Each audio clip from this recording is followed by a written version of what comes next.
आज हम लोग बात करेंगे करंट इलेक्ट्रिसिटी की। तो सबसे पहले हम लोगों को डिफाइन करना है व्हाट इज करंट। करंट कहते किसको है? तो एक्चुअली देखिए, चार्ज हमारे दो तरह के होते हैं, पॉजिटिव चार्ज होता है और नेगेटिव चार्ज होता है। तो नेट फ्लो ऑफ चार्ज को जो है उसी को हम करंट डिफाइन करते हैं। Net flow of charge, time rate of net flow of charge. Suppose that positive और नेगेटिव दोनों चार्ज अगर फ्लो हो रहे हैं, ठीक है, जिसे एक्चुअली देखिए होता क्या है कि सॉलिड जो हमारे कंडक्टर्स हैं, तो सॉलिड कंडक्टर में जो करंट का फ्लो होता है वो ड्यू टू फ्री इलेक्ट्रॉन्स होता है, और लिक्विड में जो है लिक्विड कंडक्टर्स हैं उसमें हमारे ड्यू टू आयंस। तो आयंस में दोनों आयंस होते हैं, पॉजिटिव आयंस भी होते हैं और नेगेटिव आयंस भी होते हैं। और जो हमारा गैस होता है, तो गैस तो ऐसे इन जनरल हमारे करंट इलेक्ट्रिसिटी गैस के थ्रू फ्लो नहीं होती है, लेकिन ये है कि लो प्रेशर, ठीक है, लो प्रेशर और हाई पोटेंशियल डिफरेंस में अगर कोई रीजन में अगर कोई गैस मीडियम अगर हो तो उसमें करंट का फ्लो हो सकता है। तो ऐसे सिचुएशन में जो फ्लो होता है वो due two electron and positive ions होता है। उस पर हम लोग बात करेंगे कैसे होता है। तो पहली चीज तो आप ये चीज जान लीजिए कि जो सॉलिड होता है, सॉलिड में करंट का flow due to free electrons, ठीक है, स्पेशली हम उसी पर फोकस करेंगे।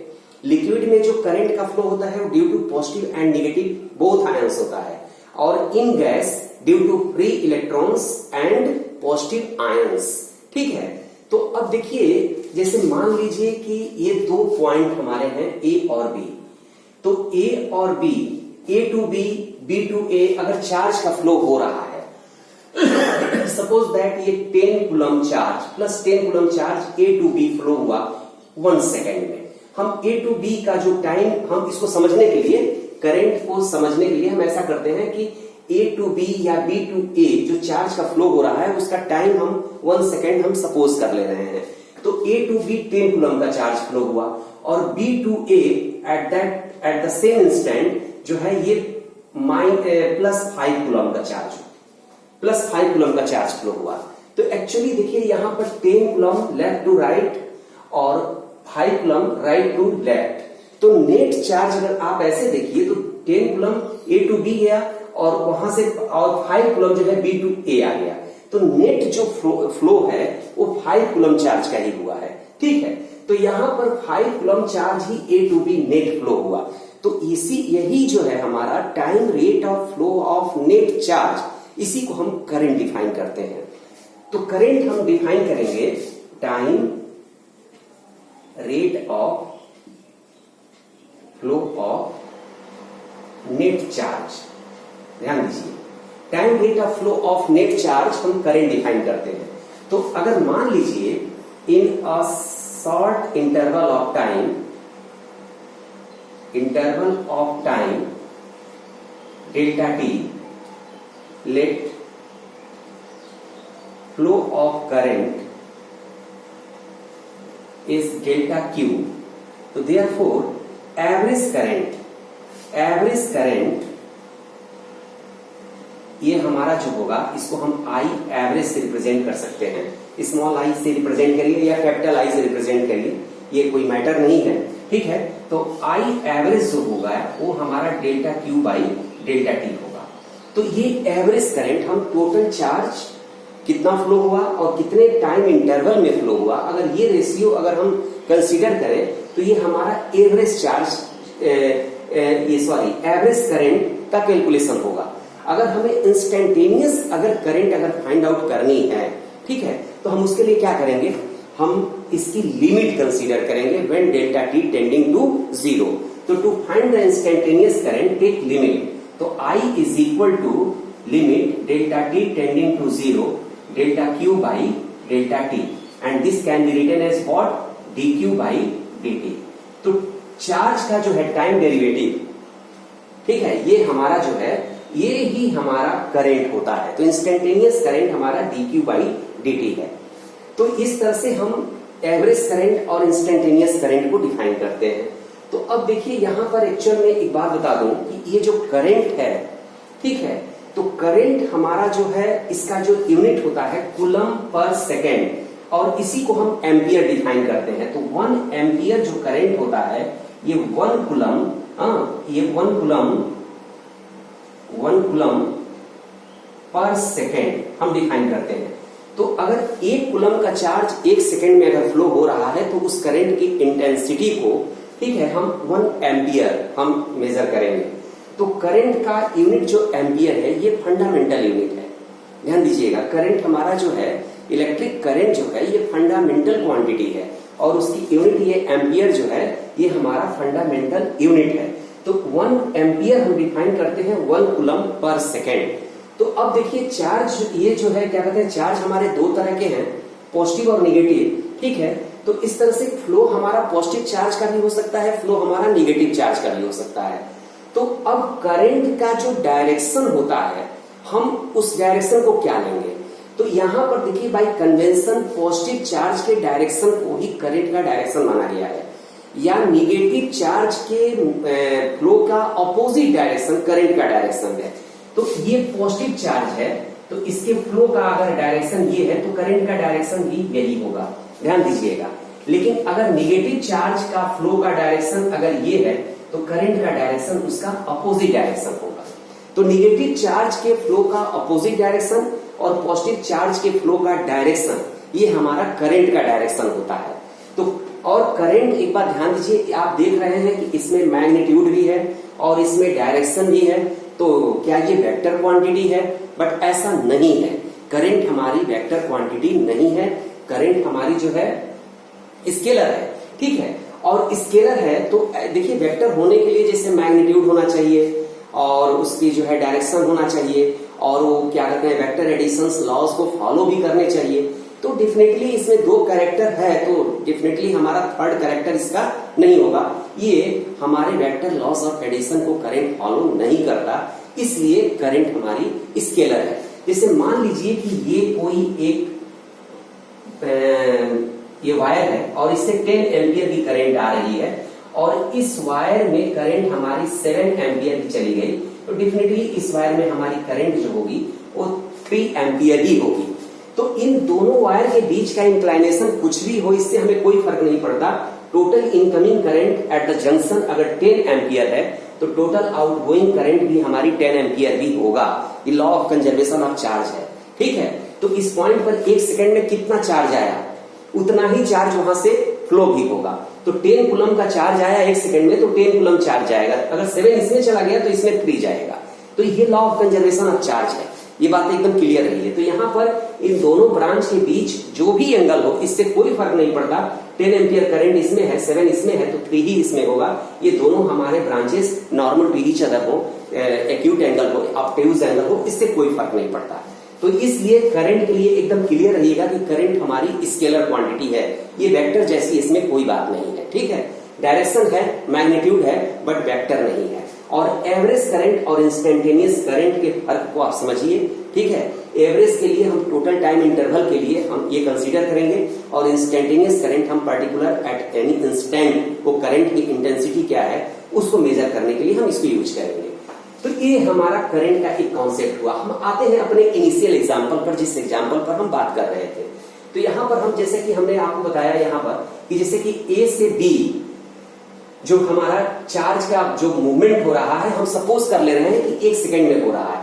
तो 10 कूलम ए टू बी और बी टू ए 5 कूलम, तो ये करंट हमारी 10 एम्पियर हो गई और ये करंट हमारी 5 एम्पियर हो गई अपोजिट डायरेक्शन में, ठीक है।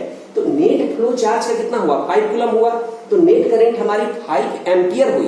ध्यान दीजिएगा 1 सेकेंड में चार्ज का फ्लो हमने मान लिया है, इसलिए हम 5 एम्पियर की बात कर रहे हैं। तो यहाँ पर ए टू बी और उसका डायरेक्शन क्या है ए टू बी। अगर मान लीजिए यदि हमारा निगेटिव होता, अगर ये हमारा निगेटिव होता, ठीक है, तो हमारा 10 coulomb charge A to B move किया है और -5 coulomb charge B to A move किया है। तो due to +10 coulomb charge current हमारी कितनी हो गई 10 एम्पियर हो गई और ड्यू टू -5 कूलम चार्ज हमारी करंट कितनी हो गई 5 एम्पियर हुई। लेकिन उसका डायरेक्शन क्या हुआ, उसका डायरेक्शन निगेटिव चार्ज के फ्लो का अपोजिट डायरेक्शन, निगेटिव चार्ज जिस डायरेक्शन में फ्लो हो रहा है उसका अपोजिट डायरेक्शन। तो इसका अपोजिट डायरेक्शन मतलब ये हमारा ए टू बी, तो ए टू बी 10 एम्पियर और ए टू बी ही हमारी 5 एम्पियर। तो यहाँ पर हमारा नेट चार्ज का फ्लो कितना हुआ, वो हुआ 15 कूलम, ठीक है। तो यहाँ पर हमारा जो है ये करंट की वैल्यू कितनी हो जाएगी 15 एम्पियर होगी। तो इस बात को अच्छी तरह से समझ लीजिए कि हम करंट का कैलकुलेशन हम कैसे करेंगे। तो नेट फ्लो ऑफ चार्ज है, time rate of net flow of charge हमारा करंट होता है। तो अब करंट के फ्लो को हम इस टॉपिक में स्पेशली हम जो सॉलिड कंडक्टर के लिए हम लोग स्टडी करेंगे। तो सॉलिड कंडक्टर में एक्चुअल में करंट के फ्लो के लिए जो रिस्पॉन्सिबल है वो हमारे फ्री इलेक्ट्रॉन्स हैं। तो फ्री इलेक्ट्रॉन्स जो होते हैं एक्चुअल में वो रैंडम मोशन में होते हैं, ये आप जानते हैं। और रैंडम मोशन में जब ये हमारे फ्री इलेक्ट्रॉन्स होते हैं तो उनकी जो थर्मल स्पीड होती है वो थर्मल स्पीड काफी हाई होती है और उसका ऑर्डर ध्यान दीजिए 10⁵ मीटर पर सेकेंड का ऑर्डर होता है। ये थर्मल स्पीड का ऑर्डर है इलेक्ट्रॉन का। तो इलेक्ट्रॉन का ऑर्डर जो थर्मल स्पीड का ऑर्डर है वो 10⁵ मीटर पर सेकेंड का है और इलेक्ट्रॉन हमारा चार्ज पार्टिकल है। तो ऐसे आप देखेंगे इतनी हाई स्पीड है तो करंट मतलब जो है हमारे कंडक्टर में भी बहुत हाई होता होगा, बट ऐसा नहीं है। ऐसा इसलिए नहीं है कि एक सेक्शन हम यहाँ पर कंसीडर कर रहे हैं किसी कंडक्टर का, ठीक है, ये हमारे जो है फिक्स हमारे जो है मॉलिक्यूल्स या आयंस हैं, ठीक है, और हमारे फ्री इलेक्ट्रॉन रैंडम मोशन में है। तो रैंडम मोशन में होने से होता क्या है कि कोई भी अगर हम इसके सेक्शन को स्टडी करें, ठीक है, तो मतलब left to right and right to left, मतलब एक डेफिनेट इंटरवल ऑफ टाइम में लेफ्ट टू राइट कितने इलेक्ट्रॉन मूव किए और लेफ्ट टू राइट और राइट टू लेफ्ट कितने इलेक्ट्रॉन मूव किए, ये दोनों एक डेफिनेट इंटरवल ऑफ टाइम में ये दोनों जो नंबर होता है वो अप्रोक्स सेम ही होता है।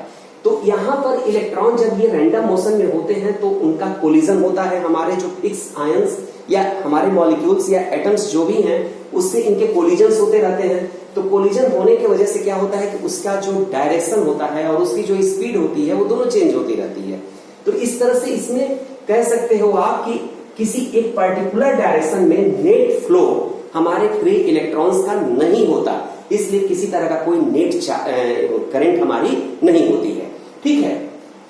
तो इस तरह से जो स्पीड ये हमारी आप देख रहे हैं इतनी, तो इसकी जो अगर मान लीजिए कि किसी अगर हम कंडक्टर की बात करें और उस कंडक्टर में जो भी हमारे फ्री इलेक्ट्रॉन्स हैं और उस सारे फ्री इलेक्ट्रॉन्स की अगर हम एवरेज थर्मल वेलोसिटी की अगर बात करें, ठीक है, तो एवरेज थर्मल जो वेलोसिटी हमारी होगी वो हमारी 0 होगी। क्यों?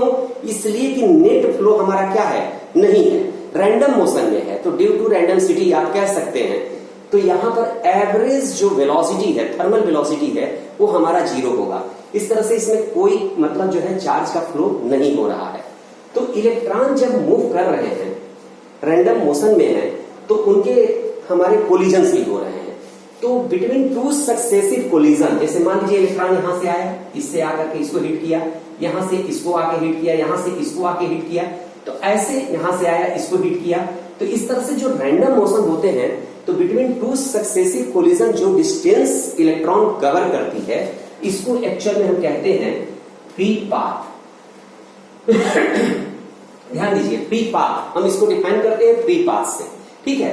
तो फ्री पाथ क्या है? तो distance covered by a free electron between two successive collision, that is called free path. और यही हमारे जो है अगर एन कोलिजन के लिए उसकी एवरेज वैल्यू अगर हम कैलकुलेट करें, ठीक है, इसको हम जनरली लैम्डा से रिप्रेजेंट करते हैं। तो इसकी एवरेज वैल्यू अगर हम कैलकुलेट करें तो उसको हम कहेंगे मीन फ्री पाथ, ठीक है, और उसको हम लैम्डा एम से रिप्रेजेंट करते हैं। तो फ्री पाथ क्या है, मेन फ्री पाथ क्या है, ये दो चीजें एकदम क्लियर हो गई। उसके बाद हम आते हैं, जब एक इलेक्ट्रॉन जब किसी एटम या मॉलिक्यूल से या किसी आयन से जब उसकी हिटिंग होती है तो उसके बाद उसकी स्पीड और उसके डायरेक्शन दोनों चेंज होते हैं। फर्दर वो किसी दूसरे एटम को जब हिट करता है तो बिटवीन टू सक्सेसिव कोलिजन जो टाइम उसको वो टाइम जो इलेक्ट्रॉन लेता है, ठीक है, उस टाइम को हम रिलैक्सेशन टाइम, उस टाइम को हम इलेक्ट्रॉन का रिलैक्सेशन टाइम कहते हैं। तो रिलैक्सेशन टाइम है, अगर मान लीजिए कि एन कोलिजन के लिए अगर उसकी एवरेज वैल्यू निकाले तो उसको हम एवरेज रिलैक्सेशन टाइम, ठीक है, एवरेज रिलैक्सेशन टाइम, और उसे हम जनरली टाउ से रिप्रेजेंट करते हैं। तो ये हमारा जो है एवरेज रिलैक्सेशन टाइम और free path, average free path या मीन पाथ, ये टर्म आप एकदम क्लियर रहिए कि ये होता क्या है। अब देखिए, किसी भी कंडक्टर को अगर हम किसी बैटरी से या सेल से कनेक्ट करते हैं, एक हम बैटरी या सेल हम यहां कनेक्ट कर रहे हैं, तो ये बैटरी या सेल क्या करता है, इनसाइड द कंडक्टर एक इलेक्ट्रिक फील्ड प्रोड्यूस करेगा। ठीक है, ये एक इलेक्ट्रिक फील्ड प्रोड्यूस होगा। जब इलेक्ट्रिक फील्ड प्रोड्यूस होगा तो जो भी हमारे चार्ज पार्टिकल्स हैं वो एक फोर्स एक्सपीरियंस करेंगे, तो हमारे फ्री इलेक्ट्रॉन्स जो हैं वो फ्री इलेक्ट्रॉन भी फोर्स उस पर भी अप्लाई करेगा ये इलेक्ट्रिक फील्ड, और फ्री इलेक्ट्रॉन पर जो फोर्स होगा वो इलेक्ट्रिक फील्ड के अपोजिट डायरेक्शन में अप्लाई होगा। तो इस तरह से ऐसा हम माने देख रहे हैं कि ये अगर फ्री इलेक्ट्रॉन्स हमारे कंडक्टर में हैं और जब हम इसको किसी बैटरी या सेल से कनेक्ट कर रहे हैं, तो ये अगर इस इलेक्ट्रॉन को फ्री इलेक्ट्रॉन को अगर फ्री पाथ अवेलेबल हो तो ये इलेक्ट्रॉन का जो मूवमेंट होगा वो एक्सीलरेटेड होगा और एक डायरेक्शन में होगा। तो इस तरह से हम देख रहे हैं कि इस तरह से उसमें एक्सीलरेटेड मोशन हमको दिखाई दे रहा है, लेकिन ऐसा होता नहीं है।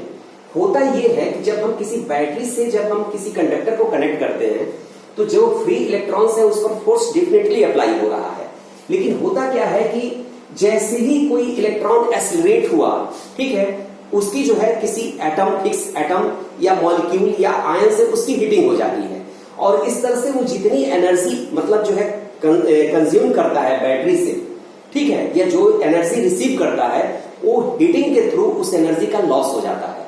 तो जब हीटिंग होती है उसकी तो एनर्जी, अपनी एनर्जी जो है उस एटम या मॉलिक्यूल को वो प्रोवाइड करता है, और ये एनर्जी जो है थर्मल एनर्जी के फॉर्म में अपीयर होती है। तो इस तरह से इलेक्ट्रॉन और जब कोलिजन उसका होता है तो अगेन उसकी स्पीड और डायरेक्शन दोनों हमारी क्या हो जाती है, चेंज हो जाती है, और जो भी एनर्जी इसने रिसीव किया है बैटरी से उस एनर्जी का भी लॉस हो गया। तो इस तरह से हम एक चीज हम महसूस कर सकते हैं कि यहाँ पर जो इलेक्ट्रॉन है वो इलेक्ट्रॉन की जो पाथ होती है वो डेफिनेटली स्ट्रेट लाइन नहीं होगी, लेकिन ये इलेक्ट्रॉन पर एक already permanent electric field applied है, तो डेफिनेटली उस पर ऑलरेडी एक फोर्स अप्लाइड है। तो रैंडम मोशन करता हुआ ये इलेक्ट्रॉन जो है ना वो एक फिक्स रेट से इलेक्ट्रिक फील्ड के अपोजिट डायरेक्शन में शिफ्ट होता जाता है। तो ऐसे होता है, उसका पाथ जिगजैग ही रहेगा, लेकिन एक उसका जो डिस्प्लेसमेंट होगा वो होता रहेगा इलेक्ट्रिक फील्ड के अपोजिट डायरेक्शन में। मान लीजिए यहां से कोई इलेक्ट्रॉन मूव किया, इधर गया, यहां आया, इधर आ गया, यहां आ गया, यहां चला गया, ठीक है, यहां आ गया, ऐसे वो जो है कुल मिलाकर के वो आगे की तरफ मूव करता रहता है। तो यहां से इलेक्ट्रॉन यहां तक आ गया, तो इस तरह से डिस्टेंस तो बहुत ज्यादा कवर करता है, लेकिन डिस्प्लेसमेंट बहुत कम होता है उसका, इसलिए कि उसकी कोलिजन्स होते रहते हैं। तो ये जो वेलोसिटी होती है ना, एक पर्टिकुलर डायरेक्शन में जो वेलोसिटी होती है फ्री इलेक्ट्रॉन्स की, ठीक है, उसको हम कहते हैं ड्रिफ्ट वेलोसिटी।